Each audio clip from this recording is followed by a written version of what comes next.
हाँ तो बच्चों, इससे पूर्व जो वीडियोज हैं उनमें हमने कार्बनिक अभिक्रियाओं के प्रकार के बारे में जो है अध्ययन किया और हमने प्रतिस्थापन अभिक्रिया, योगात्मक अभिक्रिया, विलोपन अभिक्रिया और पुनर्विन्यास जो अभिक्रिया है उनके बारे में विस्तार से जो है हमने अध्ययन किया। आज जो इस वीडियो में हम कार्बनिक अभिक्रियाओं में ऊर्जा जो अध्ययन है, energy considerations in organic reactions, इस पर जो है हम विचार करेंगे।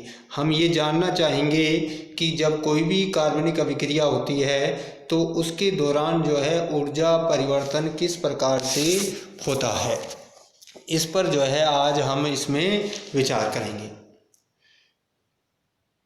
अधिकांश जो उत्क्रमणीय अभिक्रियाएं होती हैं वो उनको हम साम्य अवस्था प्रक्रिया या साम्य प्रक्रियाएं मानते हैं। जब अभिकारकों और उत्पादों की सांद्रता में कोई परिवर्तन नहीं होता है तो वह स्थिति साम्य अवस्था होती है।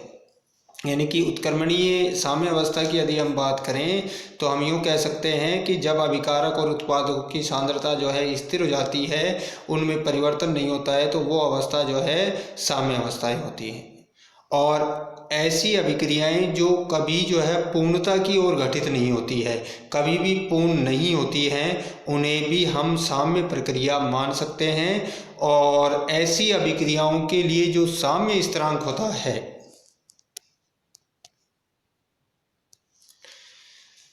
ऐसी अभिक्रियाओं के लिए जो साम्य स्थिरांक है उसको हम इस तरह से व्यक्त कर सकते हैं। मान लेते हैं कि कोई अभिक्रिया हो रही है जिसमें A जो है B में परिवर्तित हो रहा है।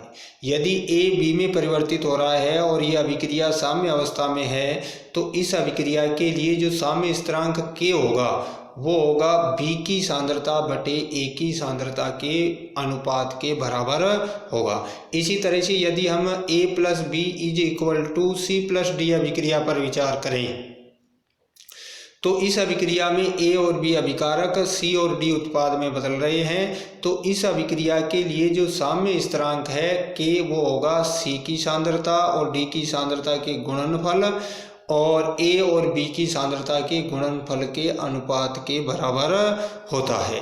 तो ये होता है उसका साम्य स्थिरांक।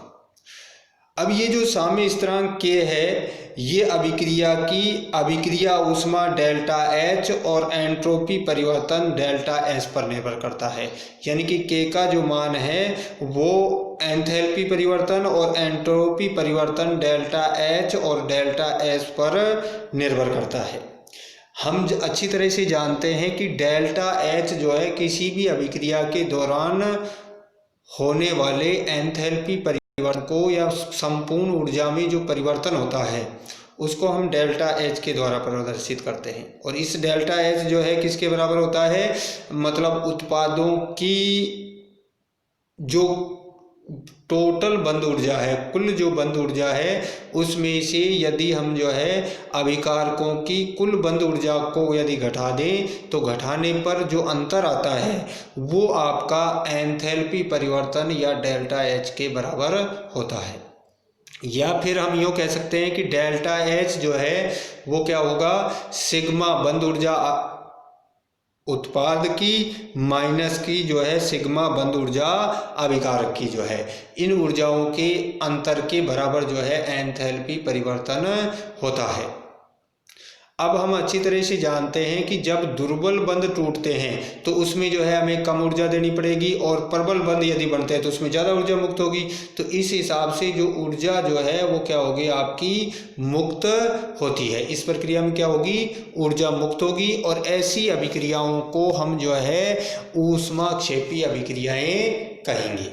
ऐसी अभिक्रिया क्या कहलाएंगी, ऊष्माक्षेपी। और ऊष्माक्षेपी जो अभिक्रिया है उसके लिए जो है डेल्टा H का मान ऋणात्मक होता है। यानी कि डेल्टा H जो है वो क्या होता है, नेगेटिव होता है।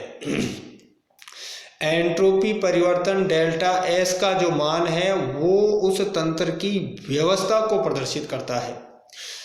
या यूँ कहो कि ये उत्पादों में अभिकारकों की तुलनात्मक व्यवस्था उत्पन्न करती है और एक निश्चित परम ताप T पर अभिक्रिया की मुक्त ऊर्जा परिवर्तन डेल्टा G जो है डेल्टा H और डेल्टा S में जो संबंध होता है वो ये होता है, delta G is equal to होता है delta H minus T delta S, यानी कि एक निश्चित परमताप पर किसी अभिक्रिया के दौरान होने वाली जो कुल मुक्त ऊर्जा में परिवर्तन है डेल्टा G, वो एंथैल्पी परिवर्तन माइनस का T डेल्टा S होता है, H minus T delta S। अब ये जो डेल्टा G है, इस डेल्टा G से हम अभिक्रिया की जो अवस्था है उस अवस्था के बारे में पता कर सकते हैं। यदि डेल्टा G जो है वो 0 हो तो अभिक्रिया जो है वो साम्य अवस्था में होती है। यदि किसी अभिक्रिया के लिए जो है डेल्टा G जो बराबर 0 हो तो उस अवस्था में अभिक्रिया किस में होगी, साम्य अवस्था में जो है पाई जाती है। और यदि डेल्टा G जो है वो नेगेटिव हो, लेस देन 0 हो, तो उस स्थिति में अभिक्रिया अग्र दिशा में जाएगी, अग्र दिशा में संपन्न होती है। और डेल्टा G अगर 0 से अधिक हो अर्थात धनात्मक हो तो अभिक्रिया जो है वो प्रतीप दिशा में संपन्न होती है। तो इस डेल्टा G से जो है डेल्टा G के मान के द्वारा जो है हम आसानी से अभिक्रिया की दिशा का जो है अनुमान लगा सकते हैं कि अभिक्रिया साम्य अवस्था में है, या अगर डेल्टा G ऋणात्मक है तो वो अग्र दिशा में जाएगी और अगर डेल्टा G धनात्मक है तो वो प्रतीप दिशा में संपन्न होती है।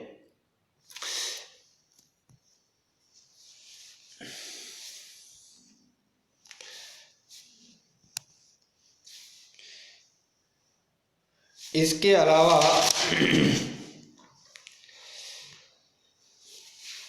यदि किसी तंत्र की एंट्रोपी अगर अधिक है तो अधिक होने पर उसका जो है स्थायित्व बढ़ता है। यदि किसी रासायनिक अभिक्रिया में अभिकारकों की अपेक्षा उत्पादों की आणविक स्पीशीज घटती है, यानी कि उत्पादों की संख्या घटती है, तो उस स्थिति में जो है तंत्र की जो एंट्रोपी जो है उसका मान कम होगा और ये उसी स्थिति में संभव है जब डेल्टा H का मान ऋणात्मक हो, अर्थात डेल्टा H का मान ऋणात्मक होने पर डेल्टा G का मान भी इस दिशा में ऋणात्मक होगा और अभिक्रिया जो है उत्पादों की आणविक स्पीशीज अभिक्रिया अग्र दिशा में संपन्न होगी। इसके अलावा यदि अभिक्रिया के फलस्वरूप उत्पादों की आणविक स्पीशीज बढ़ेगी तो डेल्टा S का मान बढ़ेगा और इसमें जो है माइनस T डेल्टा S का मान काफ़ी अधिक हो जाएगा और उस परिस्थिति में भी जो है डेल्टा G का मान जो है वो ऋणात्मक होगा और अभिक्रिया जो है अग्र दिशा में संपन्न होगी। इससे जो है हम ये लगा सकते हैं कि यदि कोई अभिक्रिया जो है उस अभिक्रिया के लिए कोई भी अभिक्रिया है उसके जो है आणविक स्पीशीज यदि घटती है, यानी कि जो है अगर आणविक स्पीशीज घटेगी तो एंट्रोपी जो है उसका मान ऋणात्मक होगा और एंट्रोपी का मान ऋणात्मक होगा तो अभिक्रिया अग्र दिशा में उसी परिस्थिति में जाएगी यदि जो है डेल्टा H का मान ऋणात्मक हो। और लेकिन यदि जो है डेल्टा S का मान धनात्मक हो तो उस स्थिति में जो है डेल्टा H का मान जो है वो कम ऋणात्मक होने पर भी जो है अभिक्रिया अग्र दिशा में संपन्न होगी।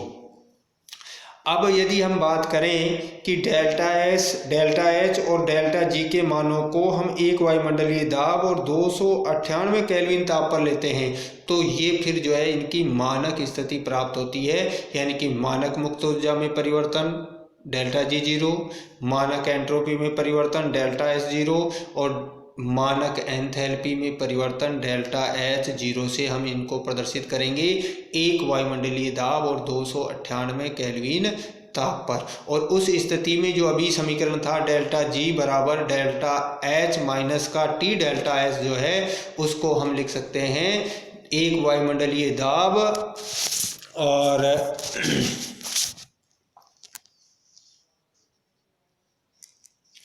एक वायुमंडलीय दाब और 298 केल्विन ताप पर, इसको हम इस तरह से ये समीकरण हो जाएगा डेल्टा G 0 बराबर डेल्टा H 0 माइनस का टी डेल्टा एस 0 हो जाएगा। ये जो है मानक मुक्त ऊर्जा में परिवर्तन है।